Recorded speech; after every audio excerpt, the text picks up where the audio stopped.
Uma outra pergunta, gostaria que os ilustres magistrados, eu acho que também se dirigem um pouco ao juiz Marcelo Semer, mas fica então exclusiva ao ministro Veloso, gostaria que os ilustres magistrados da mesa se manifestassem sobre a questão da aplicação de lei de improbidade administrativa aos agentes políticos que se encontram sub júdice no STF. É aquilo que eu digo, que eu disse. Eu considero isto um absurdo. Isso acaba com a ação civil pública por improbidade administrativa. Primeiro que o Supremo Tribunal Federal, isso não tem vocação para isso.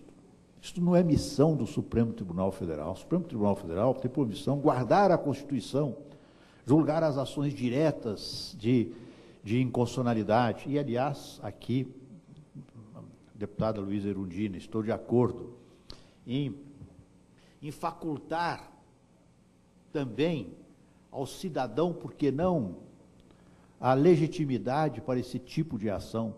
É certo que, com alguns óbices, porque, caso contrário, bastaria a qualquer cidadão que fizesse uma petição e o Supremo ia sucumbir sob a papelada. Mas há essa tentativa de passar para o Supremo, de passar para o Superior Tribunal de Justiça. Aliás, em 2002, às vésperas do Natal, foi sancionada uma lei nesse sentido. Uma lei que leva para o Supremo Tribunal Federal as ações penais contra parlamentares, contra ministros de Estado, contra o presidente da República, que já tenha deixado o cargo. Eufemisticamente, eles chamam foro privilegiado de foro por prerrogativa de função. Mas aí o sujeito não está mais na função. O Supremo Tribunal Federal, em 1965, quando vivíamos uma situação difícil, Ortega y Gasset diz assim, essa sentença é dele, o homem é ele e sua circunstância. As circunstâncias em que se via envolvido o Supremo Tribunal Federal em 65 eram diversas. Perseguições a homens que tinham exercido cargos públicos, Juscelino Kubitschek, por exemplo. Não era possível. E o Supremo, então, trouxe para ele, Supremo, numa decisão que fez honra àquela casa, relatada pelo ministro Vitor Nunes Leal, a competência para julgar aquelas questões, mesmo tendo deixado as funções o agente público. Pois bem, depois, o homem é ele e suas circunstâncias. Não mais existindo os problemas que existiam, o Supremo revogou a súmula e disse, então, se deixou a função pública e o foro é por prerrogativa de função, não se justifica. Mandou para o juiz natural, que é o juiz de primeiro grau. Inclusive com relação a nós também, ministros. Eu espero que não tenha que cometer nenhum crime na minha vida, mas quem sabe dirigindo o automóvel aí possa, isso eu digo porque me deram, quem é favorável, me julgou este exemplo. Você atropela uma criança ou atropela um cidadão, você tem que ser julgado pelo Supremo. Eu disse, não. Por quê? Eu vou lá me assentar diante do juiz natural, que é o juiz de primeiro grau, que é, aliás, o grande juiz, porque é o juiz que está diante da realidade dos fatos. Então, com relação até a eles, aos próprios ministros, decidiu nesse sentido. Pois bem, foi editada esta lei. Porque sabem que vão ficar impunes, porque são centenas de ações penais, e agora então vamos ter não sei quantas. O Supremo não tem condição de dar vazão a isto. Aqueles 11 ministros que têm as ações diretas para julgar, que efetiva o controle da constitucionalidade pelo sistema difuso, mediante o recurso extraordinário. Então não tem condições de julgar. Vamos ser realistas.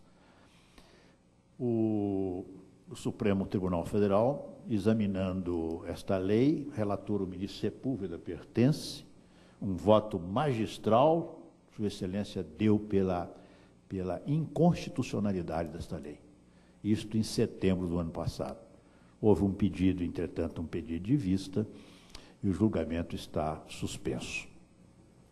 Agora, no processamento, no processo eleitoral da emenda constitucional 45, essa da reforma do Poder Judiciário, o Senado, então, talvez diante de ter o Supremo declarado a inconstitucionalidade desta lei, pôs em emenda constitucional essa competência.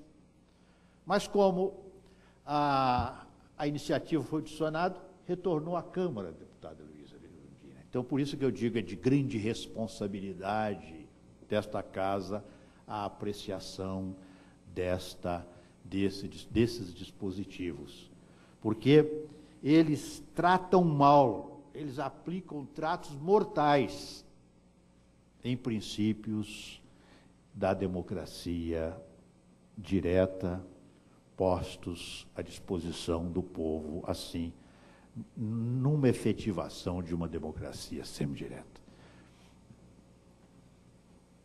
É o que eu tinha a dizer a respeito. Uma penúltima pergunta.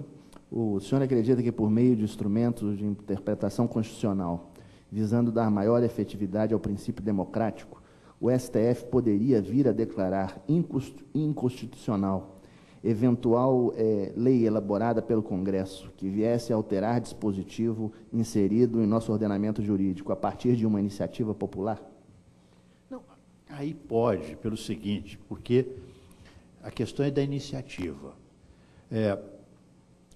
A iniciativa legislativa, ou ela é de membros da Câmara, ou é de membros do Senado, ou é do Poder Executivo, ou é do Supremo Tribunal Federal, ou é de iniciativa popular. Feita a proposta, o Congresso, então, examina.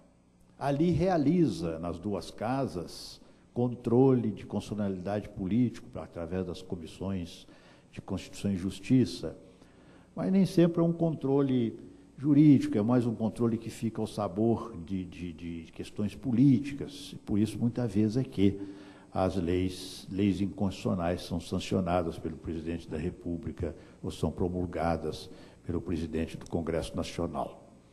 Então, a questão é votada a lei, se ela tem algum dispositivo contra a lei maior que a Constituição, então ela nasceu morta, ela é inconstitucional. Pode sim ser.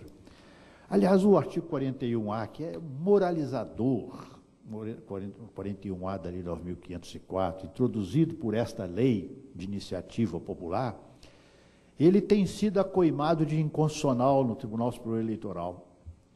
E o Tribunal Superior Eleitoral rejeitou a arguição de inconstitucionalidade.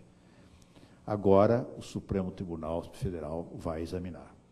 Eu já votei no TSE pela constitucionalidade, portanto, eu não estou antecipando o voto. Eu não tenho motivos para me reconsiderar quando votar lá no Supremo Tribunal Federal. E espero que esse dispositivo altamente moralizador, contra a corrupção eleitoral, esse dispositivo, eu espero, que é constitucional, seja assim declarado pela Corte Constitucional Brasileira.